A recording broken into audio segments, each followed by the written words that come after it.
मरणोत्तर काल।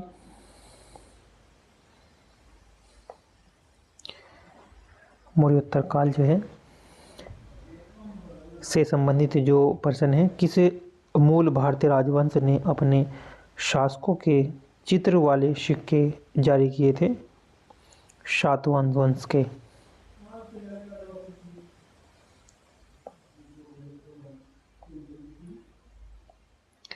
दिए गए विकल्पों में से कौन सा कथन सही नहीं है? वह है चरक गौतम बुद्ध के निजी चिकित्सक थे।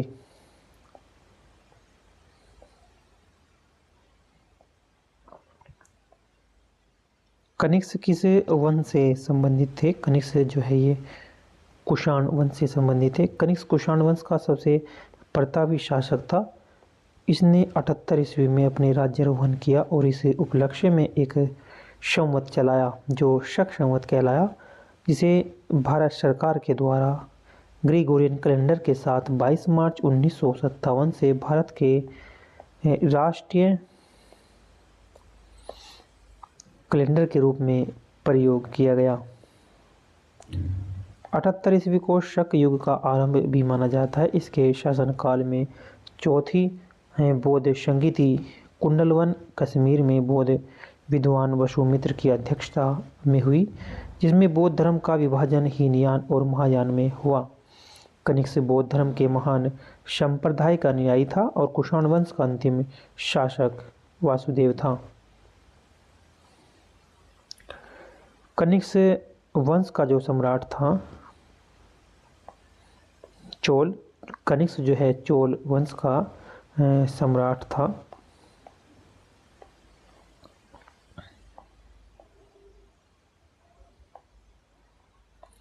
शक युग जो है ये आरंभ हुआ था 78 ईस्वी में। कुषाण राजाओं में सबसे मशहूर जो थे वे, उनका नाम था कनिष्क। कुषाण राजाओं में सबसे मशहूर जो है कनिष्क थे, जो कुषाण राजवंश के तीसरे शासक थे। किस ईस्वी पूर्व यानी कि पहली शताब्दी की शुरुआत में कुषाणों ने भारत की उत्तर पश्चिमी सीमा पर अपना अधिकार स्थापित कर लिया था? उड़ीसा के उदयगिरी से हाथी गुम्फा शिलालेख कलिंग के राजा ने लिखा था। खारवेल ने ये लिखा था। उड़ीसा के उदयगिरी के से जो हाथी गुम्फा शिलालेख कलिंग के राजा खारवेल ने ये लिखा था।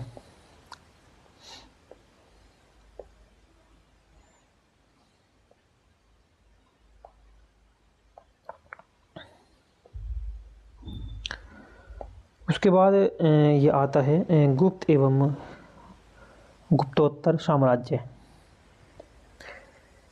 प्रयाग प्रशस्ति, जिसे इलाहाबाद स्तंभ शिलालेख के रूप में भी जाना जाता है, किन उपलब्धियों के बारे में जानकारी मिलती है? ये समुद्रगुप्त की उपलब्धियों के बारे में इससे हमें जानकारी मिलती है। हर्षवर्धन निम्नलिखित में से किस वंश से संबंधित था? जो हर्षवर्धन था ये पुष्पभूति वंश से संबंधित था, हर्यक वंश।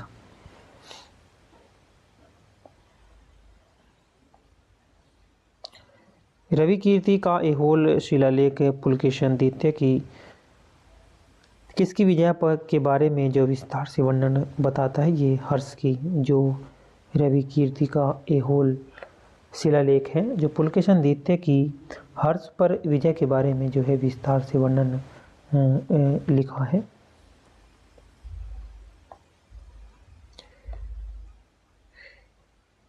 निम्न में से कौन हर्षवर्धन के शासनकाल में भारत आया था? वो है जुआन जांग हवेंशांग।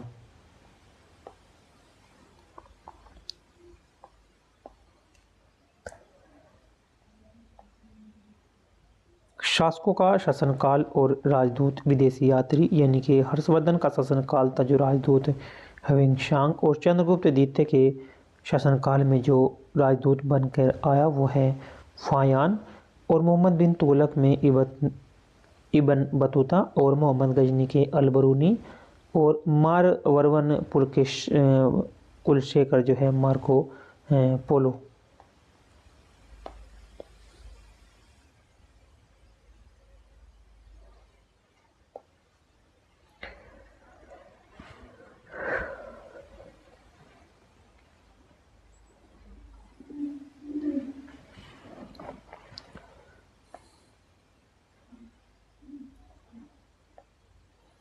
उस्मान व्यक्ति का नाम बताइए जिसने भारत में बीजगणित के क्षेत्र में महत्वपूर्ण योगदान दिया है। वो है आर्यभट्ट।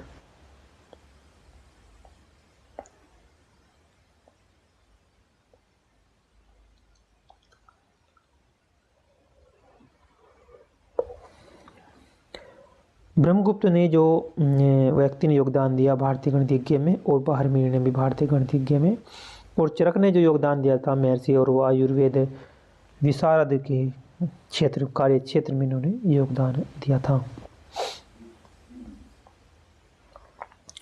इसमें से कौन सा राजा हर्षवर्धन के दरबारी कवि थे? हर्षवर्धन के जो दरबारी कवि थे वो थे बाणभट्ट। चीनी यात्री हिंशांग किसके शासनकाल में भारत आया था? ये आया था हर्षवर्धन के शासनकाल में।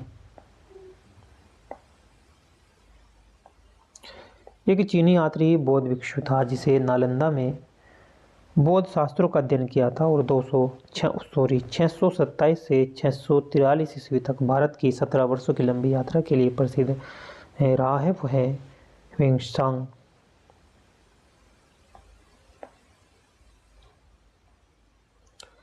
इनमें से कौन हर्षवर्धन के शासनकाल में भारत आया था? उसका वो है ह्वेंसांग। निम्नलिखित में से कौन चीनी यात्री नालंदा आया और छात्र और शिक्षक दोनों के रूप में रहा?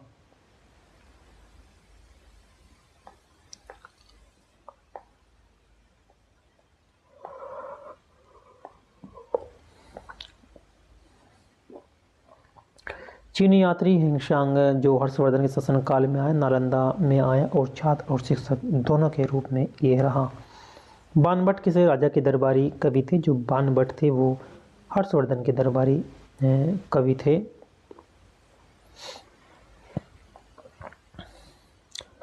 निम्नलिखित में से कौन चंद्रगुप्त द्वितीय के 9 रत्नों में से एक है? वो था बारहमीर।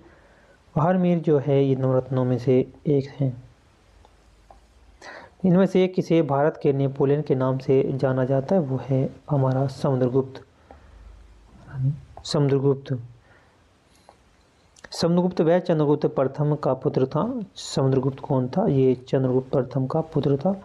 यह गुप्त वंश का एक महान योद्धा और कुशल सेनापति भी था और समुद्रगुप्त की विजयों के कारण इतिहास में विसेंट स्मिथ ने अपनी पुस्तक लिखी अर्ली हिस्ट्री ऑफ इंडिया में समुद्रगुप्त को भारत का नेपोलियन कहा गया। उपाधियाँ क्या थी?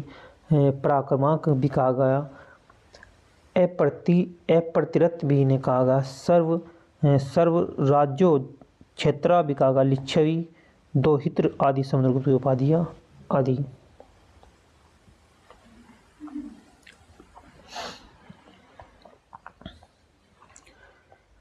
प्राचीन भारत इतिहास के सबसे महत्वपूर्ण जो शासकों में से एक चंद्रगुप्त द्वितीय की पुत्री का नाम क्या था? वो था प्रभावती भानु।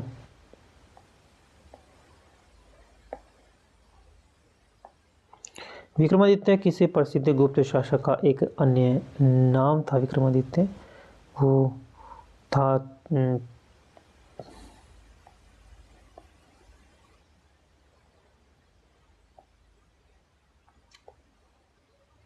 चंद्रगुप्त द्वितीय का। विक्रमादित्य को ये किसका नाम था? चंद्रगुप्त द्वितीय का।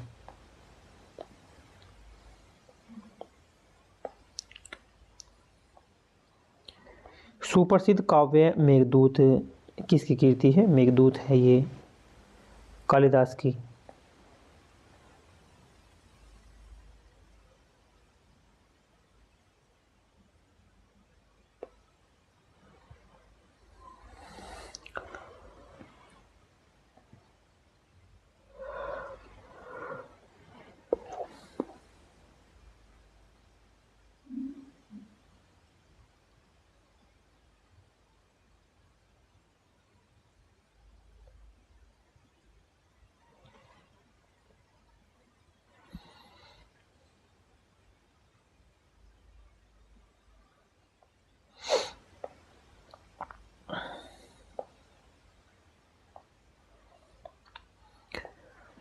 प्रशस्ति में किस राजवंश के शासकों ने अपनी उपलब्धियां लिखी हैं? वो है बी गुप्त वंश ने।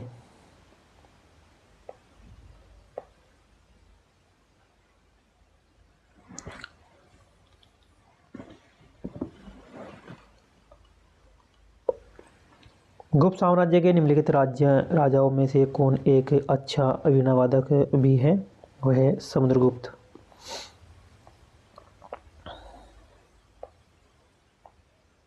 किस युग को प्राचीन भारत का स्वर्ण युग भी कहा जाता है? वो है गुप्त साम्राज्य, चौथी शताब्दी।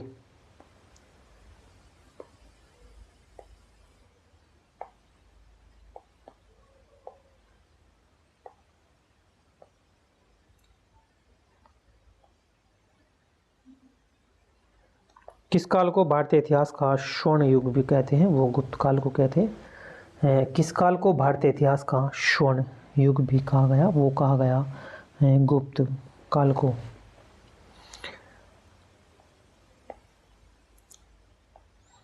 नालंदा विश्वविद्यालय को विश्व के महान प्राचीन विश्वविद्यालयों में से एक है। यह महत्वपूर्ण बौद्ध शैक्षणिक उत्कृष्टता केंद्र माना जाता है। इसकी स्थापना किस भारतीय शासक के द्वारा की गई थी? कुमारगुप्त प्रथम के द्वारा। चंद्रगुप्त प्रथम के बाद गुप्त साम्राज्य की बागडोर किसने संभाल ली थी? ये समुद्रगुप्त ने संभाल ली थी। चंद्रगुप्त प्रथम के बाद गुप्त साम्राज्य की जो बागडोर संभाली थी वो संभाल ली गई थी समुद्रगुप्त ने।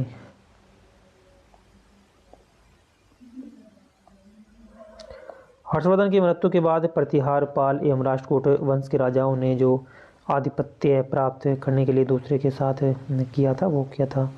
कन्नौज।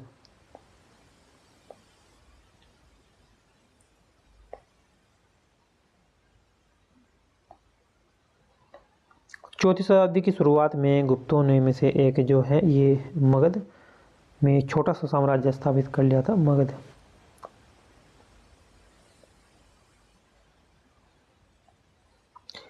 निम्नलिखित में से कौन सा नगर गुप्त वंश की राजधानी था? गुप्त वंश की राजधानी जो थे ये पाटलिपुत्र गुप्त वंश की राजधानी था।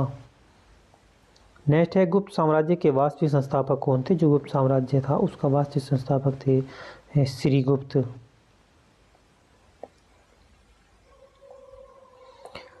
गुप्त काल के दौरान चीन के किसी यात्री ने भारत का भ्रमण किया था? वो किया था फाहियान ने। गुप्त काल के दौरान चीन के किसी यात्री ने भारत का भ्रमण किया था? वो फाहियान ने किया था। हर्षवर्धन के राज्यसभा कवि कौन थे? जो हर्षवर्धन थे उसके राज बाणभट्ट थे। हर्ष की मृत्यु के बाद 7वीं शताब्दी के आसपास प्रभुत्व में आए और उसके काल में को भारत के अंधे युग के रूप में भी जाना गया, वो था राजपूत काल।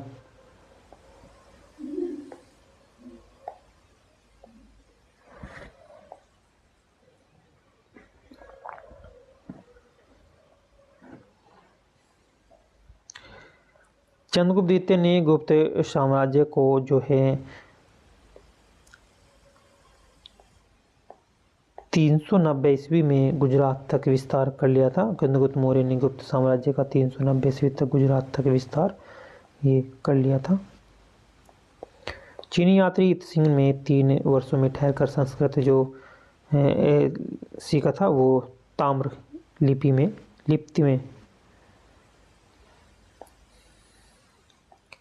अब देखते हैं दक्षिण भारतीय राजवंश चोल, चालुक्य, पल्लव और संगम।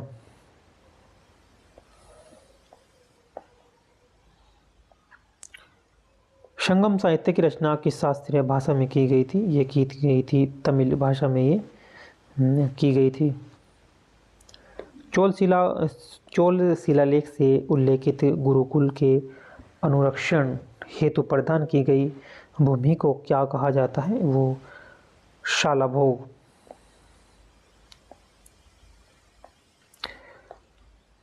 होयसल साम्राज्य की राजधानी का जो नाम था वो था द्वारसमुद्र।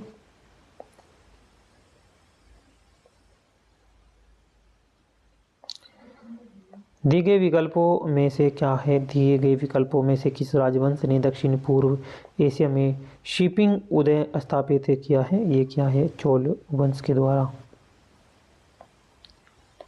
राजा सिंह विष्णु वंश के जो शासक थे उनका नाम है पल्लव।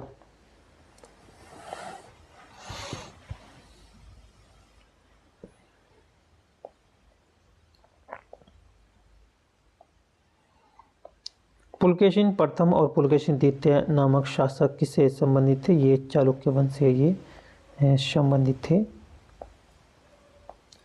पुलकेशिन द्वितीय किस राजवंश का सर्वाधिक प्रख्यात शासक था? चालुक्य का।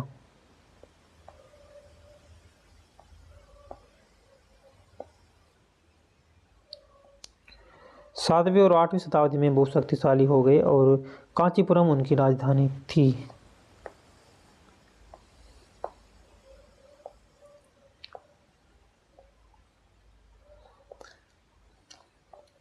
सातवीं और आठवीं शताब्दी में पल्लव एक शक्तिशाली वंश के रूप में स्थापित हुए जिनका वास्तविक संस्थापक सिंह विष्णु को माना जाता है। इन्होंने अवनी सिंह की उपाधि धारण की थी। इस वंश के सबसे प्रतापी शासक नरसिंह वर्मन द्वितीय ने कांची के कैलाशनाथ तथा ऐरावतेश्वर मंदिर और महाबलीपुरम के तटीय मंदिर का निर्माण कराया था। कांची की राजधानी कांची जो है ये राजधानी थी, किसकी राजधानी थी? पल्लव की।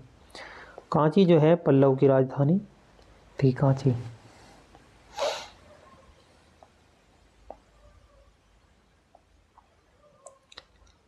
पांडव वंश की राजधानी जो थी मदुरै जो थी, पांडव वंश की राजधानी थी।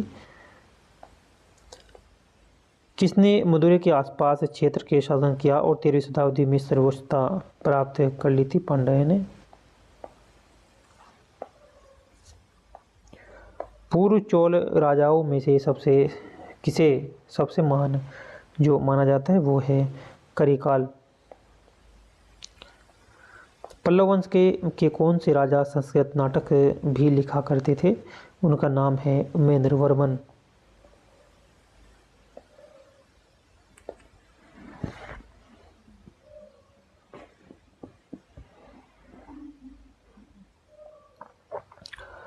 कि चालुक्य राजा ने कन्नौज के राजा हर्ष को पराजित किया था? वो पुलकेशिन द्वितीय को। चोल राजवंश के अंतिम जो शासक कौन थे? वो थे राजेंद्र चोल तृतीय। कौन से चोल राजाओं ने मालदीव के द्वीपों पर दरियाई विजय पाई थी? वो था राजा ने। प्रारंभिक चेर वंशीय राजाओं ने किन राजाओं पर जो है ये शासन किया था? वो है तमिल और केरल पर।